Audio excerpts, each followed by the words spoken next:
I let her think she won. Then everyone spoke up. You're listening to Mr. Redder. I work in marketing. It's a competitive field. Long hours, constant pressure.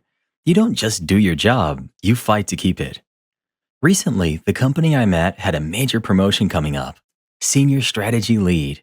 Big title, big responsibility, big opportunity. I'd been quietly preparing for months, building out campaigns, mentoring junior staff, staying out of the spotlight, but getting things done. My numbers were strong. My work was clean. I thought I was on the right path. Then came Lacey. Charming, polished. She always knew your coffee order, always laughed at the boss's jokes, always found a way to be noticed, without seeming like she was trying. But underneath the smooth exterior was a master manipulator. Lacey didn't compete, she eliminated. It started small. Emails she forgot to CC me on. A client deck she said I never submitted, even though I had proof I did. Then the whispers began. I heard she's thinking of leaving soon. I don't think she's passionate about the work anymore. Harmless, right? But it worked. Leadership started pulling back. Meetings got colder. My name disappeared from projects I had created. People I trusted stopped looking me in the eye. At first, I was crushed. I cried in my car during lunch more times than I cared to admit. I questioned myself, my future, my worth. But then something shifted. I stopped reacting and I started listening. I watched who she flattered, who she ignored, how she turned small interactions into tools of power. She smiled while planting doubt, always with just enough vagueness to avoid consequence. So I did the one thing that she didn't expect. I stayed silent. I let her build her little empire out of assumptions and image. While she climbed ladders made of shadows, I stayed grounded. But I didn't sit idle. I documented everything. Saved Slack messages, time-stamped edits, archived team task boards. I made sure I had the truth backed up, quietly. I also started mentoring, not just working with the juniors, but actually lifting them up, letting them present, letting them shine, helping them succeed without needing my name on anything. Then came the final meeting. Leadership had gathered to choose the new senior strategy lead.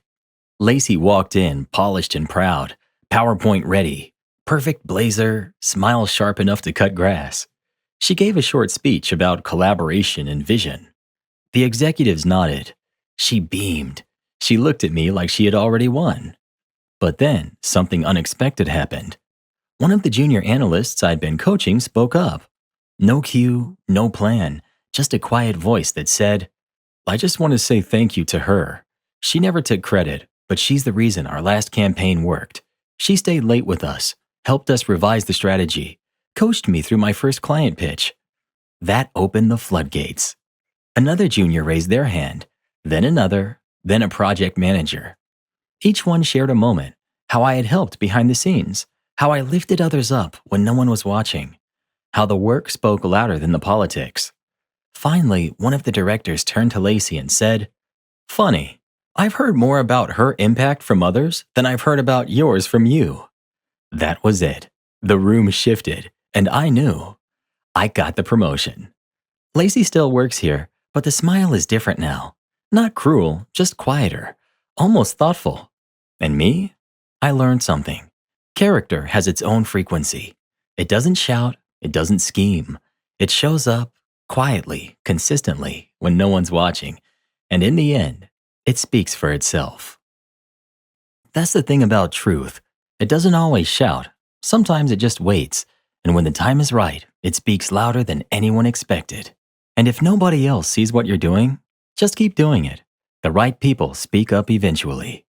Don't get me wrong, I love a dramatic takedown. But I gotta say, there's something about letting people expose themselves. It's like handing them the mic and watching them trip over their own spotlight. But yeah, sometimes the quiet ones, they've got more backbone than all the loudmouths combined. The manager said I wasn't loyal enough to get a raise, so I let her watch me leave in silence. I worked at a boutique clothing store for just over 3 years. Small place, clean aesthetic, regulars who knew my name. The kind of job that didn't change the world, but it gave me a steady rhythm, and for a while, that was enough. I was consistent, never late, handled conflict calmly. I knew how to calm down difficult customers without feeding the drama. I didn't ask for much, just a little respect. And when the time felt right, a raise. After all, I'd watched 3 new hires come in after me and make more than I did within 6 months. I trained some of them, covered for them when they called out, smiled through it. So one day I asked, not with entitlement, just a quiet conversation after my shift. I said, I've been here a while. I'm consistent. I'd like to talk about adjusting my pay to reflect that. My manager paused, smiled in that corporate way, then said, honestly, I've noticed you're not the most enthusiastic employee.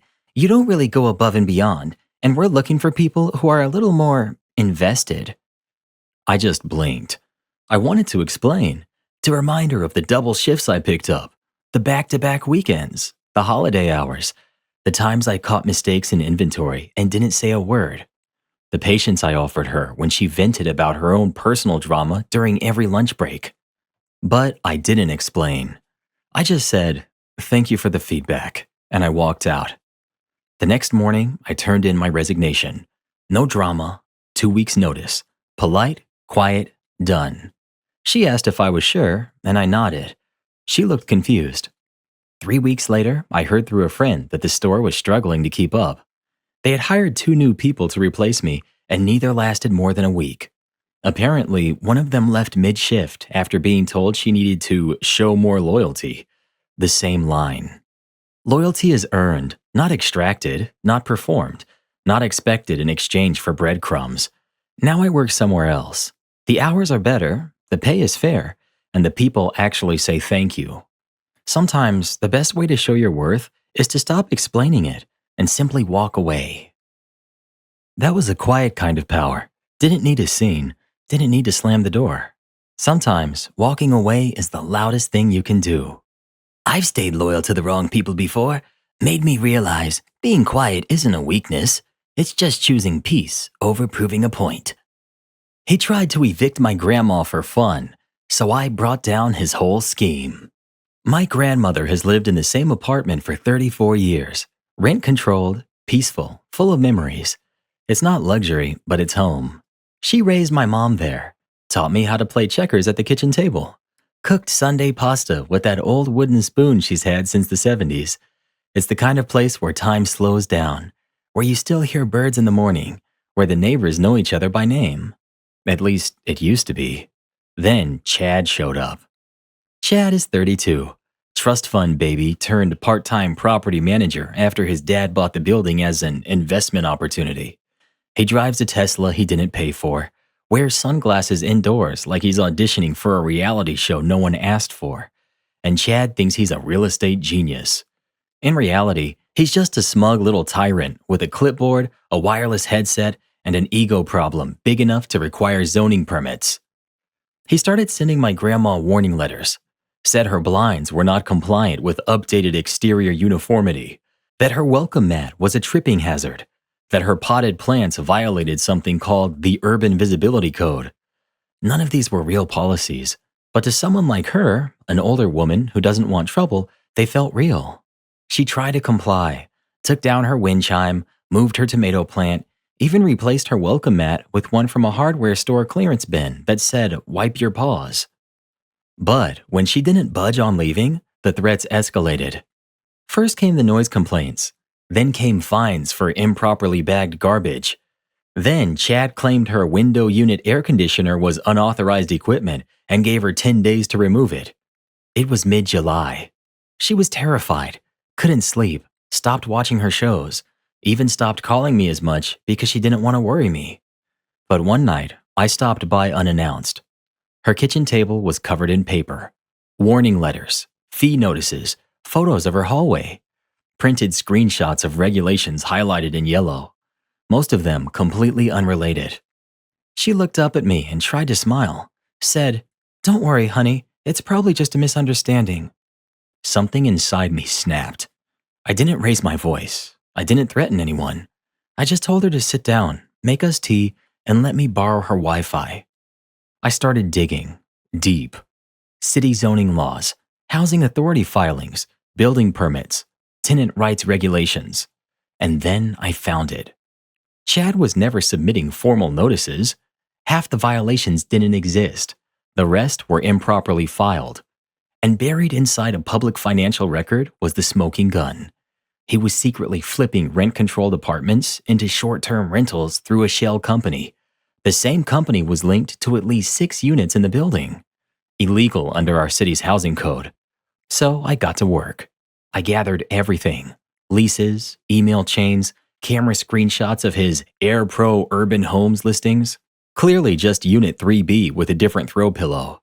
Timestamped everything, documented the shell company connection, and when I was ready, I did 3 things. First, I sent an anonymous tip to a local news reporter known for covering tenant abuse stories.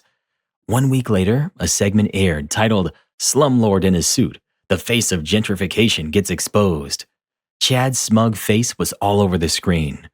Second, I filed a formal complaint with the city's housing authority. Turns out, they had been collecting reports on landlords abusing the rent control system and were just waiting for solid evidence to take action. Chad's daddy's building went straight to the top of the list. Third, I helped my grandma file a harassment and emotional distress lawsuit. With everything we'd collected, the case didn't take long.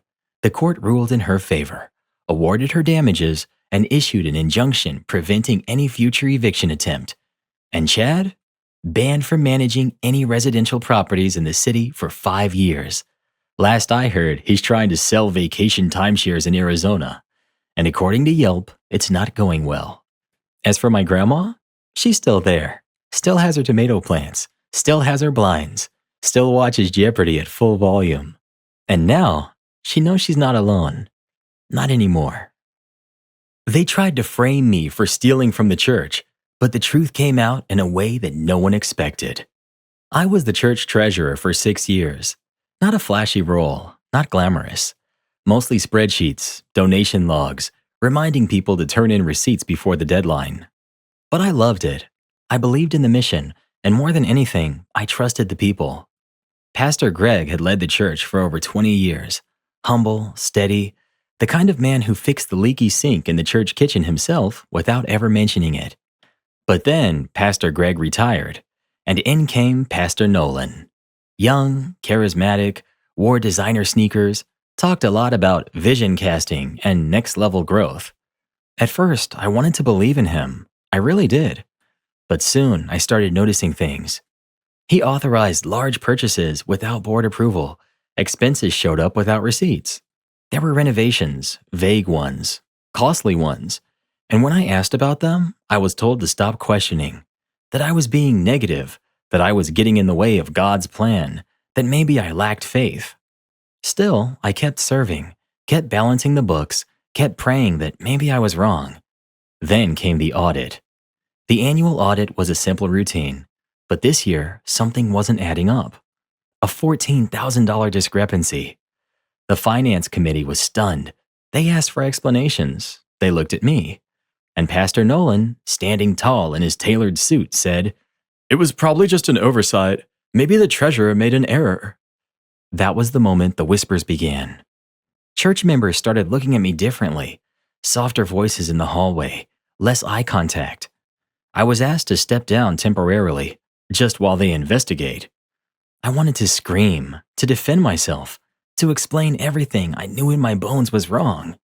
But something in me said, wait. So I did. I waited, I prayed, I fasted. I kept showing up, but I let go of trying to clear my name myself.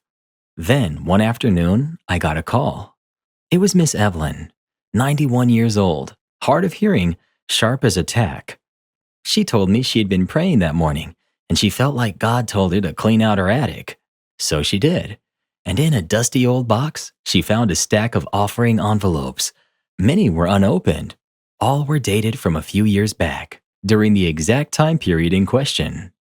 Each envelope was addressed to the building fund, and inside, checks. Some large, some small, all never deposited. She had no idea how they ended up in her attic, but I did. That was the thread that reopened the investigation. Turned out, a volunteer close to Pastor Nolan had been quietly skimming donation envelopes, redirecting funds, and covering the gaps in the books. And Nolan? He wasn't stealing, but he knew, and he let it continue because exposing it would have meant scandal, damage, questions he didn't want to answer. Once it all came to light, he resigned, quietly. No announcement, no service of gratitude. They offered to reinstate me, said they'd make a public apology if I wanted one. But I said no. I forgave them, all of them, but my time was done. Now I serve at a small outreach center downtown. No budgets, no microphones, no committees. Just meals and hugs and love. And peace. Because the truth doesn't need to be forced. It has a pulse of its own. It rises when the time is right. Not when we drag it out with clenched fists, but when we make space for it to breathe. Do you have a story of a time that you were falsely accused of something? If so, what did you do about it? We'd love to hear from you in the comments. And if you'd like to hear another one, it's right here waiting. Karen and I will be there when you're ready.